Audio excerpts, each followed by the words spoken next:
Like the legend of the phoenix, all ends with beginnings. What keeps the planet spinning? Forcing our beginnings. Look, alright, no more of that, because I'm up all night to get lucky.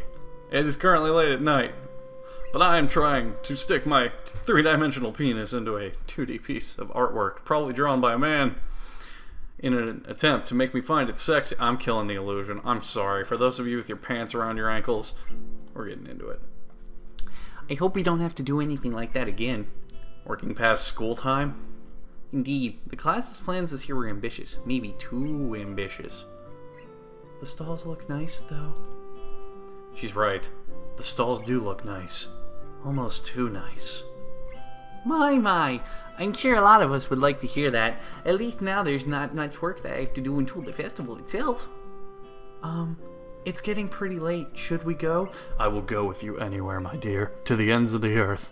But that's a little far, so wherever a fucking Honda Civic from 1992 can get us, which is not far. That's probably a good idea. Are you back in the dorms as well, Hasao? Yeah, I guess I'll tag along. The nighttime lighting really makes the gardens look quite different compared to the unusual look of lush greenery. Things are much more calm.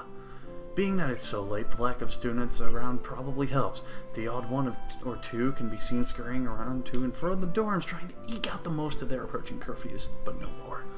All that can be heard is our footsteps, in addition to Lily's cane regularly gently tapping on the ground in front of her. It's nice to finally be able to relax a bit more after the mad rush during school. Without even noticing it, I let out a small yawn. Your clothes are white. Tired? Yeah. Still getting used to the flow of things, I guess. You know, people waking up at regular hours. It's fucking weird. The, thing with Shizu took me off guard, I guess. I grit my teeth a little at the candid mention of a rather public spat. That said, I do want to sort of look out at what the world was behind it. About that. I'm sorry for being so public. Shizu and I go back some ways. Her voice seems slightly irritated as she remembers Shizun, obviously unwilling to discuss it any further. I glance at Hanako for her views on this, but her expression is, unsurprisingly, only half there. Either way, I guess her apologizing for it is something, even if my curiosity goes unanswered. I'll be glad once this festival is over in any case.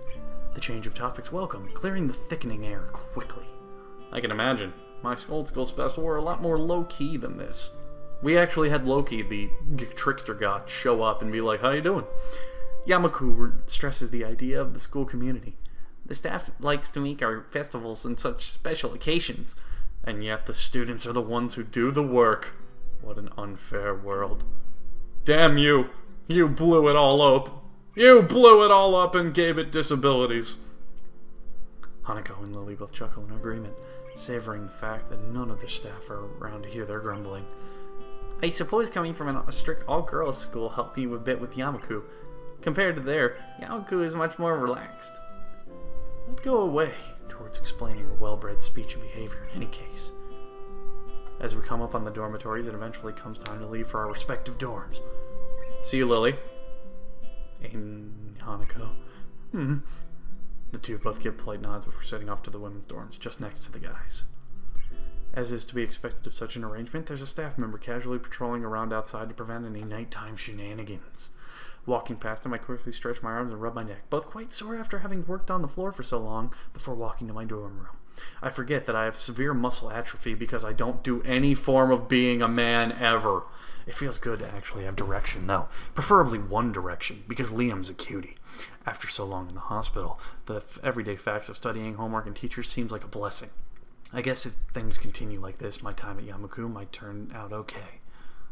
Or Yamaku. I don't know. I don't speak Japan, okay? I'm not from the land of Nippon, nor the land down under. So you get those goddamn men's without hats, and tell the men at work to shut the fuck up. Okay? Adhering to the nurse's nagging voice in the back of my head, I set my alarm clock to wake me up early enough to go jogging again. I made a promise, and I'm going to keep it. Besides, Emmy's bound to rat on me if I don't show up. But it's not all that bad. Aww. Aww. Aww. Huh? Oh. My morning alarm goes off. I flail about uselessly for a while until I remember that I decided to give morning runs a shot. I don't know if it was my greatest idea, but I'm determined to keep going. This is about my health, after all. Sure, things haven't been great lately, but that hasn't made existence so intolerable that I'm going to try everything I can to stay healthy. Besides, it's all about asserting some kind of control over this thing, right? If I can manage that well, I can do anything. Except fly. World's fucking depressing. At least that's what I keep telling myself. Once again, it would appear that I'm not alone in my run. Emmy has apparently been here for some time. It looks like she's already worked up a good sweat. At least I'll have something to drink. Just when the hell does she come down here anyway? Oh, it's you. I am surprised to see you again. Why's that? Well, not many people actually manage to come back for a second try.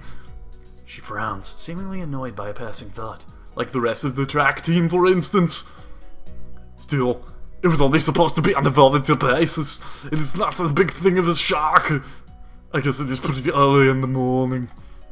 I shrug, and suddenly it appears that she's forgotten what she was talking about. The frown disappears entirely, and she seems to snack back to her previous train of thought. So, come on then, get to the chopper! What?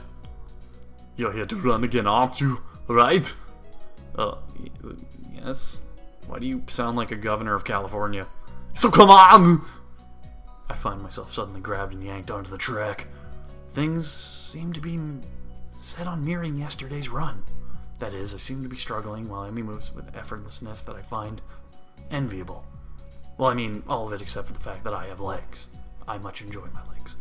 It's incredibly bothersome to be so easily worn out. I know I should be patient, work towards things gradually, but it's difficult to stay positive about this. We round the track and start on our second lap. Emmy seems to have grown impatient, keeping pace with me, and begins to pull away. This is where I gave out yesterday. Will I be able to do more? Oh, fuck. Fuck. Fuck. Fuck. Oh, boy. Oh, shit. I don't want to die. And I think this would persuade me to go Emmy's route. And as much of a good movie as Last Action Hero was, I have a fire angel to take care of. I let Emmy go at her own pace, and she doesn't show mercy, pulling half a lap ahead of me in an instant. I don't blame her. I mean, it's not as if I'm really pulling any sort of real fight here, is it? No, Gogari. Instead, I'm just running at a steady pace, which is what I should be doing, right? There's no need to be pushing my limits at this stage of the game. God, is this even worth it? I've become so numb, I finish the lap, I break off again, Emmy keeps going, it almost seems to me she is sad, well that's stupid, I don't have anything to prove to her, and come to think of it, I've got nothing to prove to myself. I'm just fine the way I am, and I'm not running. It was probably bad. Maybe I'm done. There's something else I can do instead of this. Getting up this early sucks anyway. There's got to be some other way to keep healthy. How about vigorous sex? Because that's obviously not going to happen unless I fucking persuade you. Walking, maybe. Nice afternoon walks. Yeah, that sounds good. Running isn't for me. I wave to Emily and head back to my room. I'll think of something else later. Back in my room, the first thing I see is a familiar row of medication bottles lined up on the top of my dresser, and it makes me depressed as usual. It's annoying. I thought I was okay. I thought I'd made peace with this thing, gotten over it.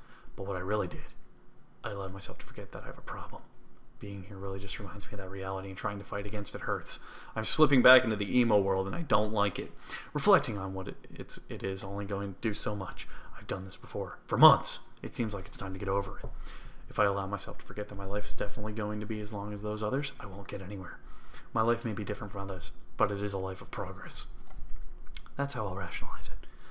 I down the usual handful of pills, trying to push the sudden dreary feeling coming out of my head. Then I prepare to head out of the class as usual. As I step in the hallway, I notice Kenji coming around the hallway corner.